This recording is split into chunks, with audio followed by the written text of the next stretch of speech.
Friends, thank you for being here today.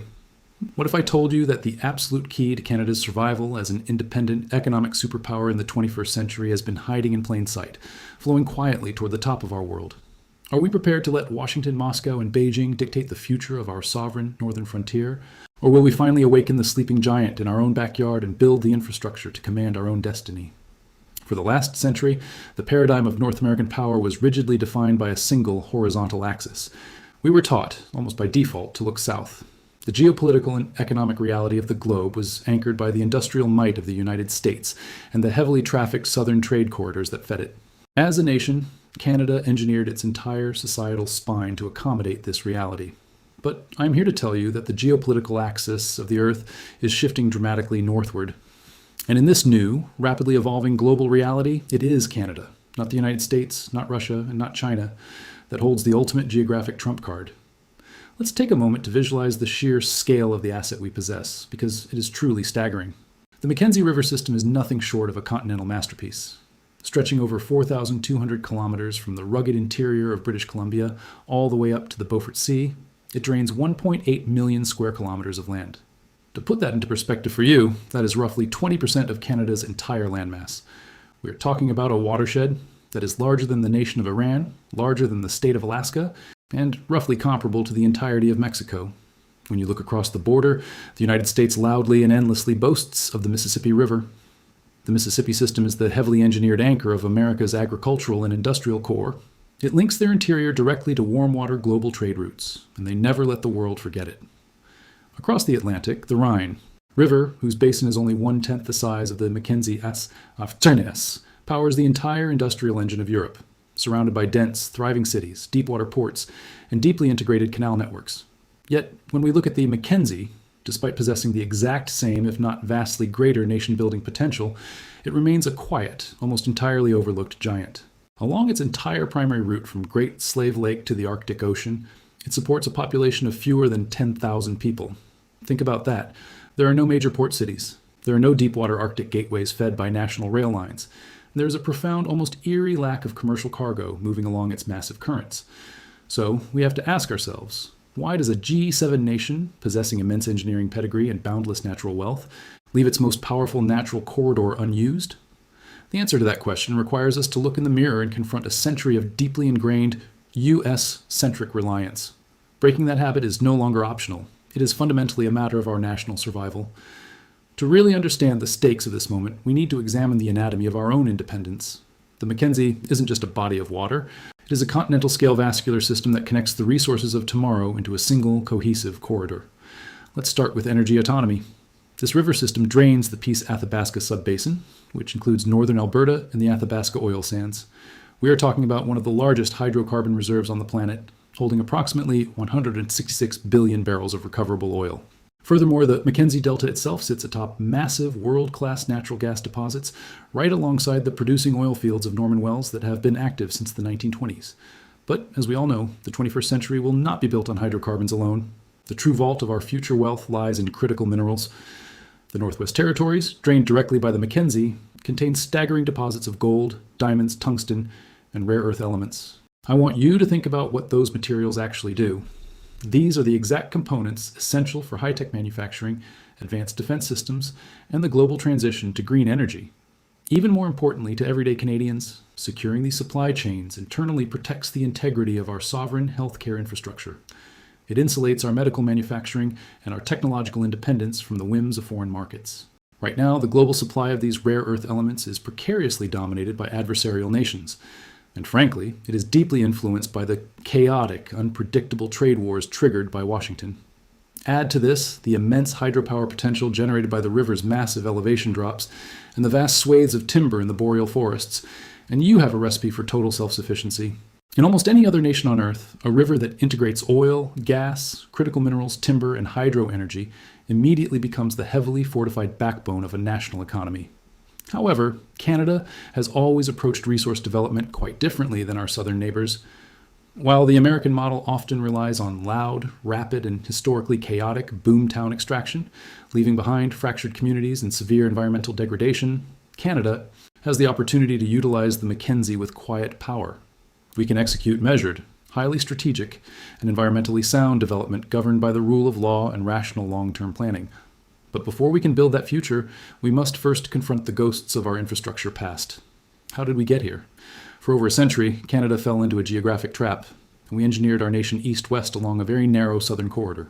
The Trans-Canada Highway, our major railways, our pipeline networks, and the St. Lawrence Seaway, which cost billions to construct and handles up to 40 million tons of cargo annually, were all fundamentally designed with one primary function: to connect to the United States and the Southern Oceans. As a result, roughly 3/4 of the Canadian population currently lives within 160 kilometers of the U.S. border. We basically built our house facing the neighbor's yard, and in doing so, we inextricably tied our economic destiny to their temperament. And let's be honest about what that southward focus has cost us. It created deep, systemic vulnerabilities. When the United States decides to change its mind, Canada suffers. We have seen this repeatedly over our lifetimes. We have watched American administrations impose arbitrary, politically motivated tariffs on Canadian softwood lumber, steel, and aluminum under the absolutely absurd guise of national security. When Washington acts out of emotional populism or short-term electoral panic, it is Canadian industries and Canadian workers who pay the price. History is littered with incredibly frustrating case studies of U.S. unreliability when it comes to northern development. Let me take you back to the Canal Project during the dark days of the Second World War.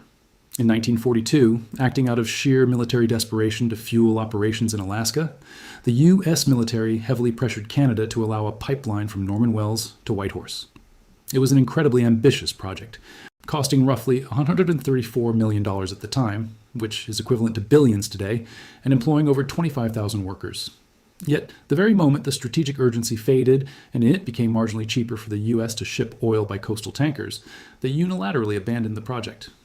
After just 1 year of operation in 1944, the Americans packed up and left, leaving rusting equipment and a massive infrastructure scar across the Canadian wilderness. They used Canadian geography for a temporary fix, and when the math no longer suited American financial interests, they discarded it without a second thought. If you think that's just ancient history, let's fast forward to the 21st century. We saw the exact same pattern repeat itself with the Mackenzie Gas Project. This was an exhaustive, carefully planned $16.2 billion Canadian initiative designed to bring Arctic gas south. It underwent rigorous environmental and indigenous consultations, finally receiving regulatory approval in 2011. But what happened next? The United States experienced a chaotic, poorly regulated shale gas boom. This sudden glut flooded the North American market, immediately crushing prices and rendering the Canadian Northern project economically unviable under that old U.S.-dependent model. The project was officially shelved in 2017. The lesson here is profound, and it is inescapable. As long as our northern development is tethered to the economic whims and the boom and bust cycles of the United States, we will never achieve true sovereignty. The old model of piping our raw resources south to feed American refineries, only to buy back finished products at a premium, is a relic of a subservient past. And that realization brings us to the most fundamental geopolitical shift of our time, the melting wall of the Arctic. For all of modern history, the Mackenzie River ended in a frozen ocean. The Arctic was not a trade route. It was an impenetrable wall of ice that locked our northern coast safely away from the world. But the climate is undeniably changing. In the 1980s, the Arctic ice cap covered roughly 7 million square kilometers at its summer minimum. Today, that has shrunk to approximately 4 million square kilometers. And highly credible projections suggest the Arctic could be entirely ice-free in the summer by the 2030s or 2040s. The exact moment the ice pulls back, the Mackenzie River ceases to be an isolated northern waterway. It instantly transforms into a direct, navigable highway connecting the immense wealth of the North American interior directly to the most highly contested geopolitical theater on the globe. And make no mistake, the global aggressors are already making their moves. Just look at Russia. Moscow is not playing political games with their northern coast. They are engaged in a massive, state-funded militarization effort. They possess a fleet of nuclear-powered icebreakers that dwarf the capabilities of the rest of the world combined. They have built deep-water ports, reactivated Cold War-era military bases. Then, look at China. A nation without a single inch of Arctic coastline has audaciously declared itself a near-Arctic state.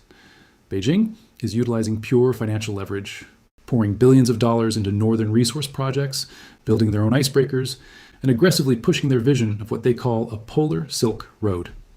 They understand clearly that whoever controls the logistics of the newly opened Arctic controls the flow of global trade for the next century. But perhaps the most pressing, albeit uncomfortable challenge to our sovereignty comes not from Moscow or Beijing, but from our neighbors in Washington. Canada rightfully, historically, and legally claims the waters of the Northwest Passage as our sovereign internal waters. Yet the United States continuously and disrespectfully argues that the passage is an international strait, open to the unregulated transit of foreign vessels.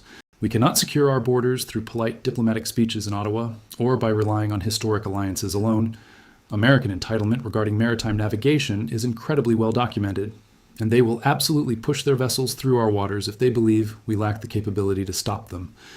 Before we talk about exactly how Canada can outsmart this, I want to hear from you. Do you trust Washington to voluntarily respect our sovereign waters if we don't stand our ground? Or is it time we built the infrastructure to prove it? Drop into the comments right now and let me know your thoughts, because this is a conversation every Canadian needs to be having. So, how do we respond? This is precisely where the Canadian approach, grounded in law, logic, and strategic infrastructure, must take precedence over loud, chest-beating confrontation. In international law, sovereignty is not won by shouting on the global stage, nor is it won by engaging in an emotional, trillion-dollar naval arms race that drains the national treasury. True sovereignty is secured through undisputed capability, administration, and sustained physical presence. We can outsmart the American reliance on brute military force by leveraging our greatest, quietest asset, our geography. If we develop the Mackenzie River corridor, we establish an undeniable, de facto control over the Western Arctic. I want you to imagine a fully integrated logistical network. Imagine a deepened channel supporting robust commercial barging, seamlessly connected to all-season highways, expanding upon the brilliance of the Inuvik-Tuktoyaktuk Highway that we proudly completed in 2017. Imagine a world-class deep-water Arctic port right at the mouth of the Mackenzie, acting as Canada's sovereign gateway to the world. By establishing this infrastructure, we seize the regulatory authority.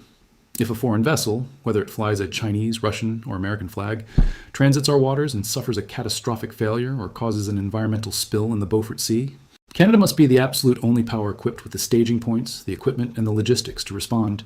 If we provide the search and rescue, if we monitor the traffic, if we clean the waters, we own the waters. He who holds the infrastructure holds the legal authority. It is a quiet, irrefutable assertion of dominance. We do not need a fleet of aircraft carriers to control the Northwest Passage. We need deep-water ports, domestic icebreakers, state-of-the-art radar networks, and a highly developed Mackenzie corridor feeding them year-round. Furthermore, developing this corridor grants Canada the ultimate economic leverage, the ability to bypass the United States entirely. For the first time in our history, we would have a viable, high-volume trade route that does not run south.